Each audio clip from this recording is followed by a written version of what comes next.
गर्मी की छुट्टियों में दादाजी के पड़ोस में घूमने आया बालक उछलते कूदते दादाजी के पास पहुंचा। बड़े गर्व से बोला कि दादाजी, दादाजी, जब मैं बड़ा हो जाऊंगा तब मैं एक सफल आदमी बनूंगा। क्या आप सफल होने के कुछ उपाय बता सकते हैं? दादाजी हाँ में सर हिला दिया। बिना कुछ कहे बालक का हाथ पकड़ा और उसे करीब की पौधशाला ले गए। वहां जाकर दादाजी ने 2 छोटे छोटे पौधे खरीदे और घर वापस आ गए। वापस आकर उन्होंने एक पौधा घर के बाहर लगा दिया और दूसरा पौधा गमले में लगाकर घर के अंदर रख दिया। अब आपको क्या लगता है कि इन दोनों पौधों में से भविष्य में कौन सा पौधा अधिक सफल होगा? दादाजी ने बालक से पूछा। लड़का कुछ समय तक सोचते रहा और फिर बोला, घर के अंदर वाला पौधा ज्यादा सफल होगा क्योंकि वो हर एक खतरे से सुरक्षित है, जबकि बाहर वाले पौधे को तेज धूप, आंधी, पानी और जानवरों से भी खतरा है।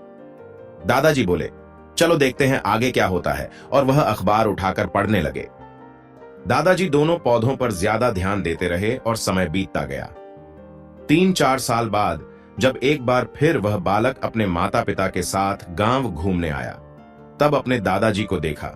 देखते ही बोला, दादाजी, पिछली बार मैंने आपसे सफल होने के कुछ उपाय मांगे थे, पर आपने तो कुछ भी नहीं बताया था, पर इस बार आपको कुछ बताना ही होगा।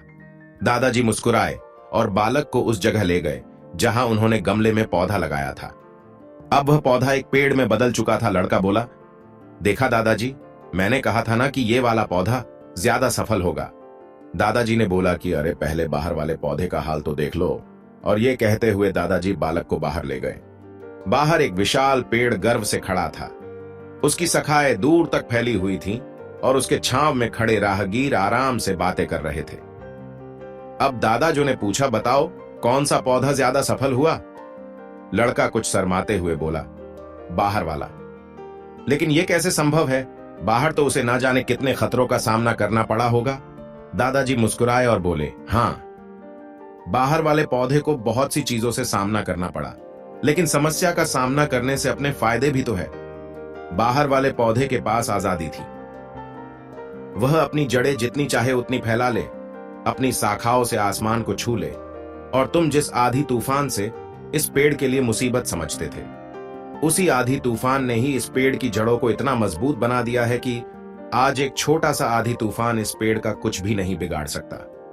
बेटे, अब जो मैं तुम्हें बताने वाला हूं, उसे अगर तुमने अपने अंदर बैठा लिया तो तुम जिंदगी में जो कुछ भी करोगे उसमें सफल हो जाओगे। अगर तुमने जीवन भर सिर्फ अच्छी विकल्पों को ही चुनते रहोगे तो तुम कभी भी उतने सफल नहीं हो पाओगे जितनी तुम्हारी क्षमता है। लेकिन अगर तुम तमाम खतरों के बावजूद इस दुनिया का सामना करने के लिए तैयार हो तो तुम्हारे लिए कोई भी लक्ष्य हासिल करना असंभव नहीं है।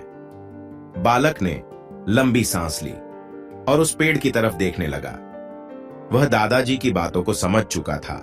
आज उसे सफलता का एक बहुत बड़ा सबक मिल चुका था कि जीवन में हम जिन रुकावटों को हम जितना बड़ा शत्रु समझते हैं, वही हमें मजबूत और जीवन में बहुत ज्यादा सफल बनाती है।